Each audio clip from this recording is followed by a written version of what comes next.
Alrighty, here we are in HitFilm 4 Express, my choice compositor for this effect.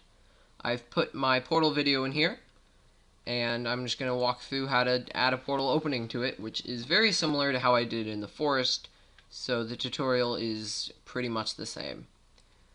So unfortunately this video is shaky, so we're going to have to do some tracking, which is what we also did for the other forest one because the camera actually moved to the portal as it was opening. So we have to track this, and then we have to add our portal, and then we have to add any details that we want. So to start off, if we just were to go into our effects and go portal, we have a dimensional rift, which is their preset portal effect. Now if you were to just take this and drag it onto here, you could finick around with this and make it look sort of good, but the only issue is you don't have a lot of customability if you just do that. So what I'm going to do, and what I did for this, is I added a new layer, a plane, and we're just going to call this portal host, because this is where we're actually going to take and drag our portal effect. But now of course you can't see your video in the background. So what I'm going to do is go up here and go to compositing mode, just to make it a little easier for me to adjust the settings here.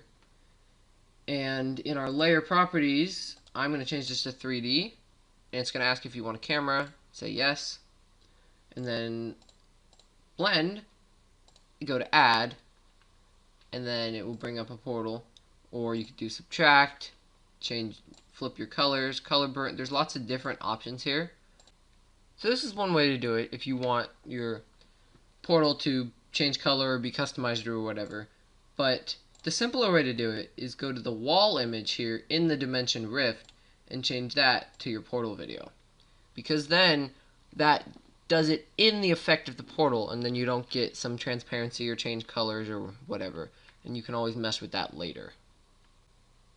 So now you have your portal effect where you want it, but now we can take the 3D element that we've turned on here and open up our transform, and this gives us all sorts of different options to rotate this, and then you can actually see that it is 3D because we have the 3D setting on, which is fantastic. So I'm going to adjust the scale here and the position with these arrows, and I'm just going to line up the portal effect where I want it. And this little thing right here we can turn off, which means that we can move the scale independently, which is how I was able to go like this per se and adjust the portal effect to the exact size of the rift that I wanted in the exact dimensions and everything. So that's how to position your portal. But now if we were to move this at all, you can see it gets all wonky and it just stays in the middle of the screen. But we want it to actually follow this portal, and so that's where tracking comes in. So to track, all you gotta do is open up your main video, go to tracks, and hit this plus icon, which now it's taken away all your portal effects, so you can just focus on this. And then you get these little boxes and things, which I can never seem to do, so I'm going to open this up.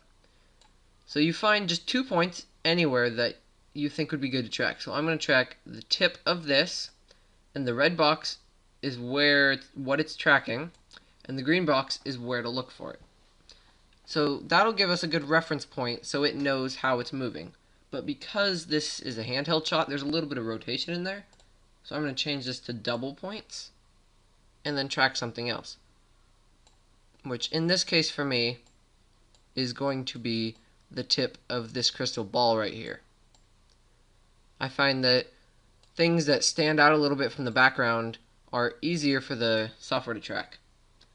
And then you keep it on optical flow, and then you just hit the play button, and it will track and keep those points together. And so this will give you reference points, so it knows how to keep the portal in one spot.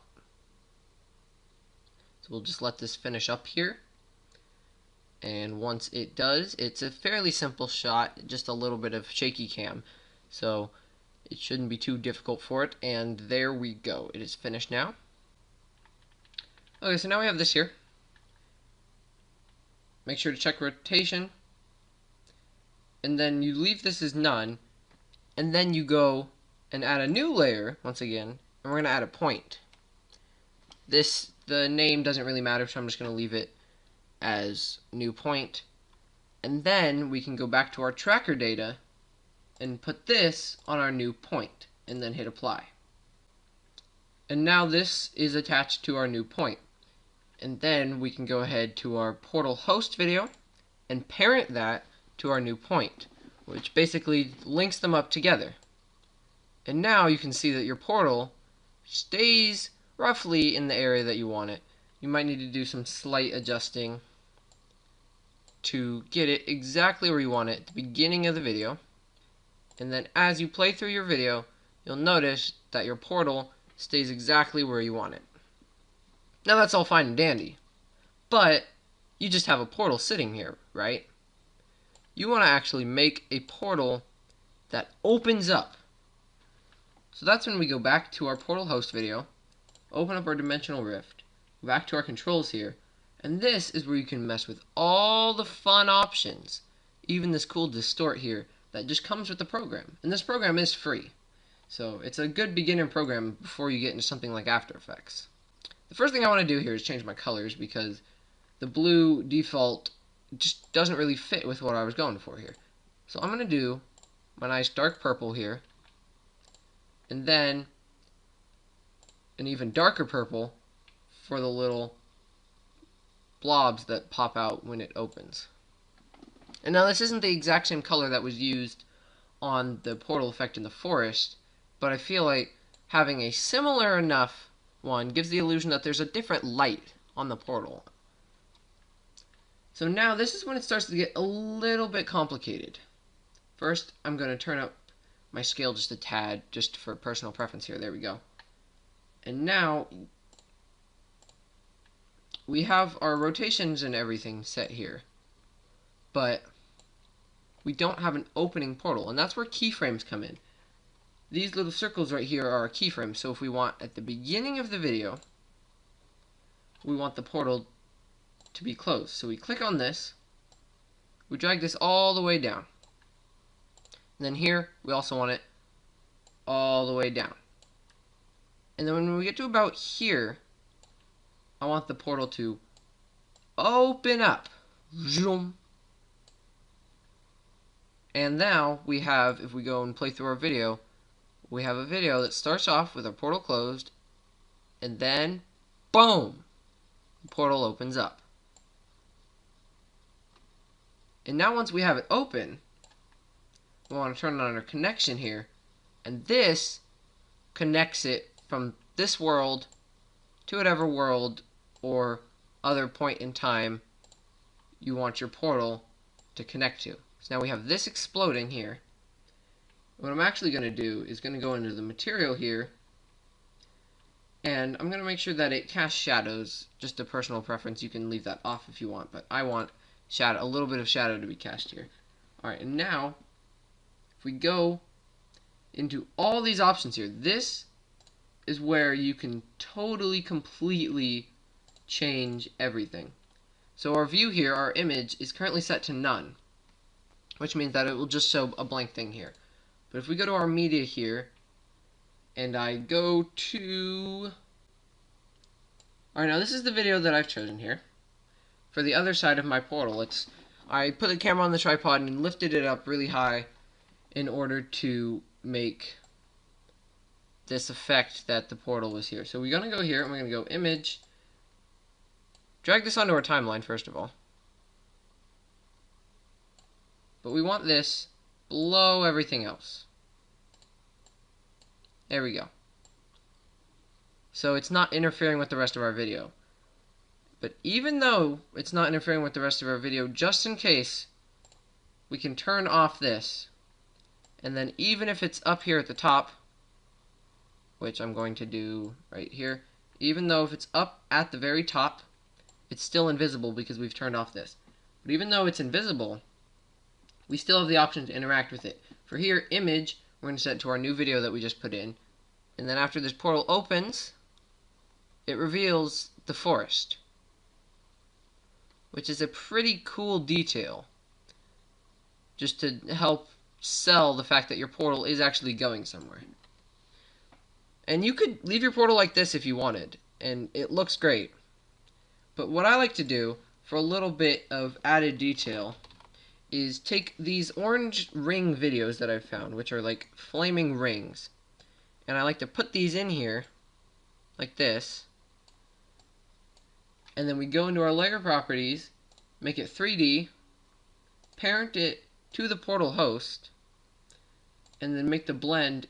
Add would just make your video transparent. But if I did subtract here, which changes the color to a nice purple blue. And so now this is linked up with our video.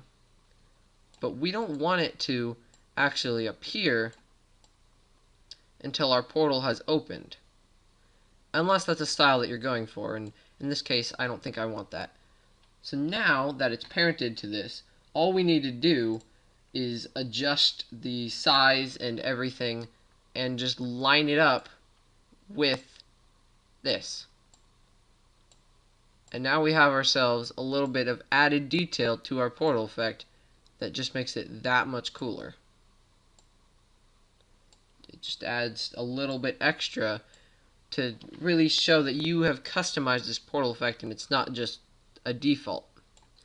And then this orange outside ring, I do the same thing. I put this on top, make it 3D, parent it to the portal host, which you can do all from right there. And then you just go into your transform, and your layer properties are the only two that you need. Change this from blend to subtract in my case, and then adjust your scale and positioning as necessary to really sell the effect and just give your portal a unique look. And that's about it, unless you have it where these video clips are too short and they run out, and then you can just duplicate them and drag them over, and then the video just continues. So that's about it for the customizing that I did, and you can customize it as much as you want, as far as you want, and you can really make a lot of cool customized effects with just this basic version. And so that's my tutorial on how to make a really cool dimensional portal with a simple free program that just takes a little bit of learning and also gets you set for moving on to later videos.